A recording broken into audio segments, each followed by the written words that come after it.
Guys, आज start कर रहे हैं चैप्टर 2 10th क्लास पॉलिनोमियल्स। ठीक है, पॉलिनोमियल्स आपने लास्ट क्लास में भी हमसे पढ़ा था 9th क्लास में। ठीक है, थोड़ा सा रिकॉल करते हैं क्या इसकी जनरल फॉर्म होती थी, क्या डिग्री किसे कहते थे, ग्राफिकल रिप्रेजेंटेशन क्या है। ठीक है, चलो देखते हैं। पॉलिनोमियल जो हमने पढ़े थे, पॉलिनोमियल इन वन वेरिएबल, ठीक है ना, एक्स के फॉर्म में पढ़े थे ना। ठीक है, इसमें पॉलिनोमियल मीन्स क्या था। पॉलिनोमियल मीन्स मतलब एक ऐसा एक्सप्रेशन में बहुत सारी टर्म्स हो। ठीक है, बहुत सारी टर्म्स हो, जैसे कोई कांस्टेंट है, ठीक है, इनटू एक वेरिएबल, उसकी पावर सम होल नंबर, ठीक है, प्लस अदर टर्म्स, एक्स की टर्म्स माइनस सम कांस्टेंट, ये सब मिलके क्या बनता है, एक पॉलिनोमियल। यहाँ हमने कहा वेरिएबल की पावर होल नंबर ही होना चाहिए।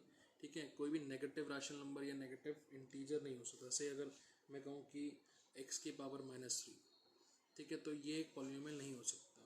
ठीक है, अगर हम कहें कि 1 प्लस एक्स की पावर हाफ, अब हाफ पावर क्या होती है, इसको हम लिख सकते हैं 1 प्लस रूट एक्स। ठीक है, तो हाफ पावर में भी अगर हो, ठीक है, या फिर क्यूब रूट में हो, ठीक है, तो ये रैशनल नंबर में भी हमारा पावर नहीं होना चाहिए, तब ये पॉलिनोमियल नहीं होते। तब इन केस में हम इसको क्या कहते हैं, एल्जेब्रिक एक्सप्रेशन। क्या बोलते हैं इनको, एल्जेब्रिक एक्सप्रेशन। ठीक है, पॉलिनोमियल नहीं बोल सकते। ठीक है, तो पॉलिनोमियल में बेसिकली एक कांस्टेंट वेरिएबल, उसकी power whole number plus some variable terms and constant terms, ये सब हो सकते हैं। ठीक है, और जो होल नंबर है पावर में, जो वेरिएबल की जो होल नंबर पावर है वो रैशनल में नहीं हो सकती और इंटीजर में नहीं हो सकती, वो होल नंबर में ही होनी चाहिए, तभी इसको हम क्या कहेंगे, पॉलिनोमियल। और सभी एल्जेब्रिक एक्सप्रेशन जो होते हैं वो पॉलिनोमियल नहीं होते हैं, नॉट अ पॉलिनोमियल। ठीक है, तो कुछ याद आया? ओके गाइस, तो पॉलिनोमियल इन वन वेरिएबल जो हमने लास्ट क्लास में 9th क्लास में पढ़ा था, वो कौन कौन से पढ़े थे हम लोगों ने। एक लीनियर पॉलिनोमियल पढ़ा था, क्वाड्रेटिक एंड क्यूबिक पॉलिनोमियल। इन तीनों के पहचान जानने से पहले आप लोग को हमने समझाया था डिग्री क्या होती है, डिग्री ऑफ पॉलिनोमियल क्या होता है। क्या समझाया था, याद है कुछ? क्या बताया था, the highest power of variable in a polynomial, in a polynomial. ठीक है, तो general form of linear polynomial क्या होती थी, याद करो, बताई थी आपको, ax प्लस बी। ठीक है, इसमें जो वेरिएबल है x, उसकी हाईएस्ट पावर कितनी है, 1। ठीक है, ये ऐसा भी हो सकता है 4x प्लस 2 भी लिख सकते हैं इसको हम, 4x भी लिख सकते हैं। ठीक है, x भी लिखा जा सकता है। ये सभी क्या है, लीनियर पॉलिनोमियल है। हाँ, 2 नहीं लिख सकते, 2 हम, ये तो क्या है, कांस्टेंट हो गया ना, तो इसमें क्या है, इसके अगर हम वेरिएबल हैं तो उसकी पावर 0 है, क्या है, 0 है, तो ये लीनियर पॉलिनोमियल नहीं हो सकता। ठीक है गाइस, ठीक है, तो इसकी जनरल फॉर्म क्या होती थी, ax प्लस बी, और उसमें डिग्री क्या होती थी, 1। ठीक है, ओके, सेकेंड, और यहाँ पे a की वैल्यू 0 नहीं होनी चाहिए। ठीक है, क्योंकि अगर a 0 हो जाएगा, अगर a यहाँ पे 0 हो जाएगा तो सिर्फ कांस्टेंट रह जाएगा, तो फिर वो इस फॉर्म में आ जाएगा, तो ये हम लीनियर पॉलिनोमियल नहीं बोल सकते उसको। ठीक है, क्वाड्रेटिक पॉलिनोमियल क्या था, इसकी जनरल फॉर्म क्या थी, ax square plus bx plus c, भी लिख सकते हैं, ax स्क्वायर प्लस c भी लिखा जा सकता है, ax स्क्वायर भी लिखा जा सकता है, और x स्क्वायर भी लिख सकते हैं।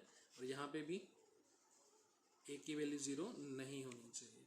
ठीक है, तो इसकी हाईएस्ट डिग्री क्या होती है, इसकी हाईएस्ट डिग्री क्या होती है गाइस, 2। ठीक है, तो सम सॉर्ट ऑफ ऐसे लिख सकते हैं ना, 4x square plus 5x plus 6 लिख दो। अगर 4x स्क्वायर प्लस 6 लिखोगे वो भी ठीक है, अगर 4x स्क्वायर होगा वो भी एक क्वाड्रेटिक पॉलिनोमियल है, और अगर सिर्फ x स्क्वायर होगा तो वो भी क्या है, क्वाड्रेटिक पॉलिनोमियल माना जाता है। ठीक है, similarly cubic polynomial, cubic polynomial में ax cube plus bx square plus cx plus d, यहाँ पे भी a की वैल्यू 0 नहीं होनी चाहिए, where a should not be equals to 0, क्योंकि अगर a 0 हो जाएगा तो हाईएस्ट पावर फिर पावर 2 में आ जाएगी, तो वो एक क्वाड्रेटिक पॉलिनोमियल हो जाएगा। ठीक है, this can be write as ax cube plus bx sum cx plus d लिख सकते हो, ax क्यूब प्लस d भी लिख सकते हो, ए एक्स क्यूब भी लिख सकते हो, एक्स क्यूब भी लिखा जा सकता है ना, बट जो ए की वैल्यू है वो 0 नहीं होनी चाहिए। इसमें हाईएस्ट डिग्री क्या होती थी, डिग्री 3 होती थी। ठीक है, तो याद आएगा इस, ये हमने पढ़ा था 9th क्लास में। और हमने क्या पढ़ा था, हमने पढ़ा था वैल्यू ऑफ पॉलिनोमियल निकालने का एट सम पॉइंट्स के पे। ठीक है, से कोई भी पी एक्स, कोई भी पॉलिनोमियल हमारे पास दिया हुआ है, सपोज करो 2x + 3। ठीक है, कहता है कि एट x = 1 पॉलिनोमियल की क्या वैल्यू होगी, तो अब x की वैल्यू क्या रख देते थे, 1, तो कितने आ गई 5। अगर बोलता है कि एट x = k पे निकालो, तो इसकी वैल्यू क्या हो जाएगी गाइस, 2k + 5। तो ये तो बहुत इजी टाइप थी जो हम लोगों ने 9th में पढ़ी थी ना। तो ये था value of polynomial at x = k। फिर हमने क्या पढ़े थे, इसके बाद zeros of polynomial, zeros of polynomial ये क्या थे, से सपोज पी एक्स हमें वापस से वही दिया हुआ है 2x + 3। तो जीरोज ऑफ पॉलिनोमियल क्या होते हैं, समझो इस चीज़ को, बताया था आप लोग को मैंने कि value of x at which given polynomial px will become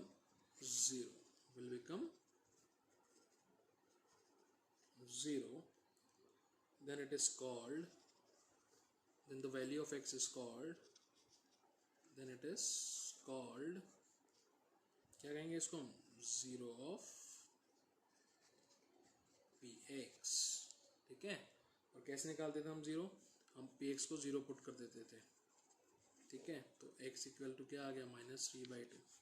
ठीक है, इफ़ आई आस्क यू कि इस पॉलिनोमियल का 0 क्या है, तो आप क्या कहोगे, x की वैल्यू -3/2 पे इस पॉलिनोमियल की वैल्यू 0 हो जाती है, तो उसका 0 है -3/2। ठीक है, इस याद आया कुछ, ओके। तो 9th क्लास का आपको रिकॉल हो गया होगा। ठीक है, अब 10th में क्या क्या है चीज़ें ये पढ़ते हैं। सबसे पहले क्या है, कहते हैं geometric meaning of zeros of a polynomial. इसको देख के आपको एक मन में क्वेश्चन जरूर आएगा, क्या is this any geometry related to polynomial, कि कोई पॉलिनोमियल से रिलेटेड ज्योमेट्री होती है। तो ये क्वेश्चन आपके दिमाग में जरूर आना चाहिए था कि is this any geometry related to polynomial. तो गाइस इसका आंसर है यस। ठीक है, कि हम लोग पॉलिनोमियल्स को भी ग्राफिकली रिप्रेजेंट कर सकते हैं, तो वही इसकी ज्योमेट्री है और इसका ज्योमेट्रिक मीनिंग भी है। ठीक है, सपोज करो, मान लो मेरे पास एक पॉलिनोमियल है px से x + 3। मैंने आपसे पूछा मैथमेटिकली इसका 0 क्या होगा, तो आप कहोगे सर इसको 0 रखो, x + 3 को x की वैल्यू क्या आ गई, -3। ठीक है, अब समझते हैं इसका ज्योमेट्रिकल मीनिंग। ठीक है, जब हम लोग ग्राफ प्लॉट करते थे, ठीक है, हम लोग यहाँ पे लेते हैं x एक्सिस और यहाँ लेते हैं y एक्सिस। तो हम यहाँ पे ले रहे हैं जो x की वैल्यूज़ हैं। ठीक है, वैल्यू ऑफ x, और यहाँ पे हम लेंगे x की वैल्यू रखने के बाद जो px की वैल्यू आएगी, वैल्यू ऑफ px। सपोज 1 2 3 हमने 9th क्लास में किया था ना। ठीक है, तो हम लोग सपोज ये y की वैल्यू निकल रही है, तो मैं इसको डायरेक्ट लिख लूँ y = x + 3। y की वैल्यू क्या है, px ही है। ठीक है, तो याद करो हम लोगों ने किया है पेयर ऑफ लीनियर इक्वेशन किया था ना, लीनियर इक्वेशन ऑफ 2 वेरिएबल्स किया है हम लोगों ने। ठीक है, तो उसके अंदर 9th क्लास में था ये। ठीक है, कैसे बनाते थे इसका ग्राफ, अगर मैं सपोज x की वैल्यू 0 रख दूँ, तो y की वैल्यू क्या हो जाएगी 3, और y 0 पे x की वैल्यू क्या हो जाएगी -3। तो समवेयर यहाँ पे, और ये एक लाइन स्ट्रेट लाइन आ जाएगी मेरे पास। ठीक है, तो ये क्या पॉइंट्स आए हमारे पास, x0 y3 और -3 और 0। ठीक है गाइस, हमेशा ध्यान रखना एक चीज़ कि जहाँ भी x एक्सिस पे, जब भी x एक्सिस पे कोई ग्राफ कट करेगा, तो उसमें जो x की वैल्यू होगी वो हमेशा क्या होगा, वो होगा 0 ऑफ px। क्या होगा, 0 ऑफ px। और जो y की जो वैल्यू होगी वो होगी value of px, value of P x. तो इसका ज्योमेट्रिकल मीनिंग क्या निकला, आपने चेक किया था मैथमेटिकली कि -3 रखने पे हमारे पास पी एक्स की वैल्यू क्या हो रही है, 0 हो रही है। क्या हो रही है, 0। तो यही तो कह रहा है ये भी पॉइंट, इस 0 ऑफ पी एक्स क्या है, -3, उसके रखने पे जो वैल्यू ऑफ पी एक्स आ रही है वो क्या आ रही है, 0 हो रही है। इसे कहते हैं इसका ज्योमेट्रिकल मीनिंग। तो आपको समझ में आई बात। तो क्या कहानी है इसकी, कहता है कि 0 ऑफ पॉलिनोमियल हम कैसे निकालते हैं, 0 ऑफ पॉलिनोमियल थ्रू ग्राफ। इसका ज्योमेट्रिकल मीनिंग क्या हुआ गाइस, ज्योमेट्रिकल मीनिंग क्या हुआ कि जो भी x कोऑर्डिनेट होगा, x कोऑर्डिनेट at which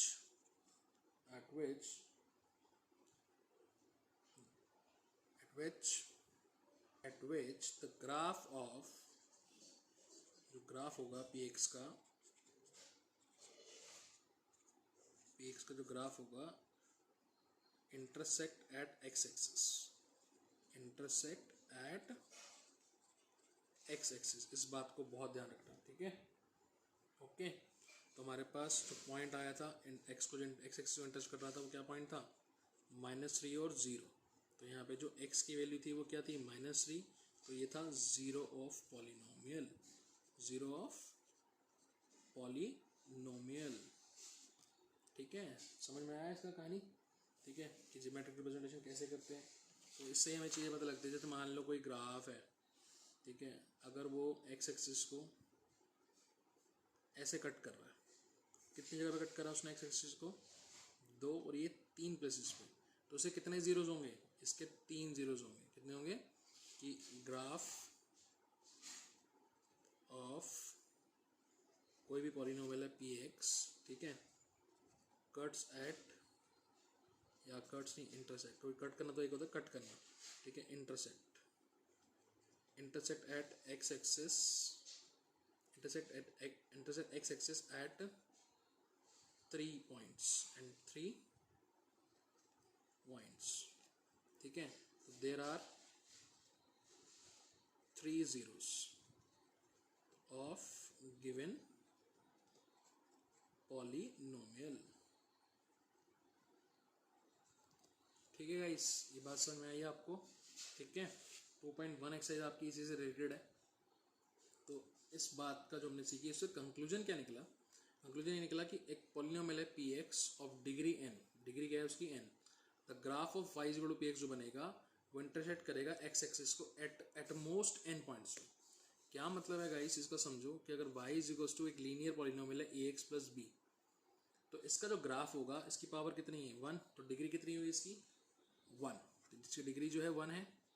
तो जो इसका ग्राफ होगा वो x एक्सिस को एट मोस्ट एक पॉइंट पे कट करेगा, ठीक है। जैसे अगर हम लोगों ने y इक्वल्स टू भी x प्लस 3 का ग्राफ बना के देखा था, तो उसने उसे कट किया था -3 और 0 पे, x एक्सिस की बात हो रही है ना, ये पॉइंट पे कट किया था ना उसने, तो -3 और 0। लेकिन यहाँ लिखा हुआ है एटमोस्ट, यानी कि एटमोस्ट में एक पॉइंट तो आ गया, ठीक है। ये 0 भी हो सकता है क्या, कि कट करे ही ना। देखो, शायद अगर ग्राफ हमारा एक लीनियर इक्वेशन ग्राफ, ये भी तो बन सकता है parallel to x axis.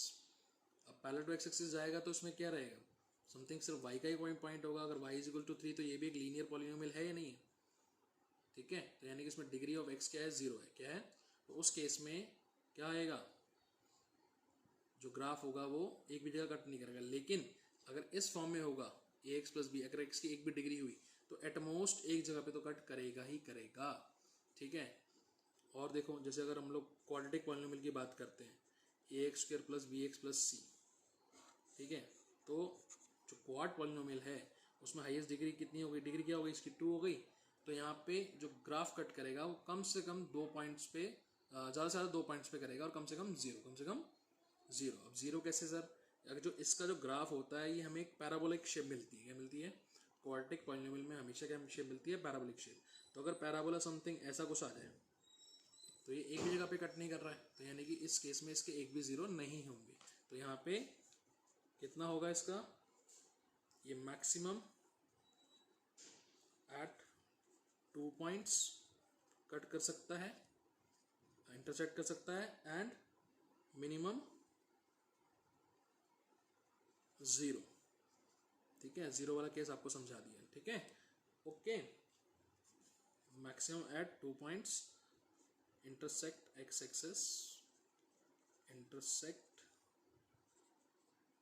axis, maximum at 2 points and minimum 0, इसका जो ग्राफ होगा।